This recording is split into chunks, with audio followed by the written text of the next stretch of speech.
ಪತ್ನಿಯ ಆ ಪಾರ್ಥಿವ ಶರೀರದ ಮೇಲೆ ಮಲಗಿ ಬಿಕ್ಕಿ ಬಿಕ್ಕಿ ಅಳುವಂತಹ ಕೆಲಸವನ್ನು ಮಾಡಿದ್ರು ದೇವೇಗೌಡರು. ಆ ನೋವನ್ನು ತಡ್ಕೊಳ್ಳುವಂತಹ ಶಕ್ತಿ ಅವರಿಗಿದ್ದ ಕಾಣಿಸ್ತಾ ಇಲ್ಲ. ಈಗಾಗಲೇ ಹಲವು ಗಣ್ಯರು ದೇವೇಗೌಡರಿಗೆ ಕರೆಯನ್ನ ಮಾಡಿದ್ದಾರೆ, ಅವರಿಗೆ ಸಾಂತ್ವನವನ್ನು ಹೇಳುವಂತಹ ಪ್ರಯತ್ನವನ್ನು ಮಾಡಿದ್ದಾರೆ. ಮಾಜಿ PM HD ದೇವೇಗೌಡ ಅವರಿಗೆ ರಾಹುಲ್ ಗಾಂಧಿಯವರು ಕೂಡ ಕರೆ ಮಾಡಿದ್ದಾರೆ. ದೇವೇಗೌಡರಿಗೆ ಕರೆ ಮಾಡಿ ಮಾತನಾಡಿದ್ದಾರೆ, ಸಾಂತ್ವನವನ್ನು ಹೇಳುವಂತಹ ಕೆಲಸವನ್ನು ಮಾಡಿದ್ದಾರೆ. ನಿನ್ನೆಯಿಂದಲೂ ರಾಜಕೀಯ ರಂಗದ ಹಲವು ಗಣ್ಯರು HD ದೇವೇಗೌಡ ಅವರಿಗೆ ಕರೆಯನ್ನ ಮಾಡಿದ್ರು. ಫಾರೂಕ್ ಅಬ್ದುಲ್ಲಾ ಅವರು ಕೂಡ ಕರೆಯನ್ನ ಮಾಡಿದ್ರು. ಕರೆ ಮಾಡಿ ಮಾತನಾಡಿ ಸಾಂತ್ವನವನ್ನು ಹೇಳುವಂತಹ ಪ್ರಯತ್ನವನ್ನು ಮಾಡಿದ್ರು.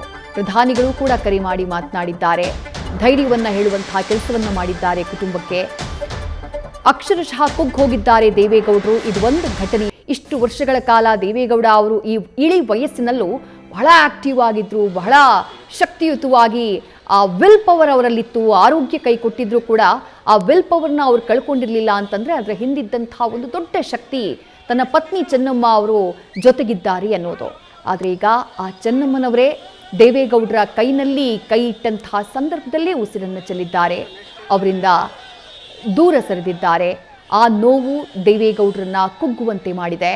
ನಿನ್ನೆಯಿಂದ ಕಣ್ಣೀರು ಧಾರೆಯಾಗಿ ಹರಿತಾ ಇದೆ. ಸದ್ಯ ಹಾಸನದತ್ತ ಅವರ ಪಾರ್ಥಿವ ಶರೀರವನ್ನು ತೆಗೆದುಕೊಂಡು ಹೋಗಲಾಗ್ತಾ ಇದೆ. ಆ ದೃಶ್ಯಗಳನ್ನು ಕೂಡ ಗಮನಿಸ್ತಾ ಇದ್ದೀರಿ. ನ್ಯೂಸ್ ಫಸ್ಟ್ ನಿರ್ಭೀತಿಯಿಂದ ನಿಮ್ಮ ಪರವಾಗಿ.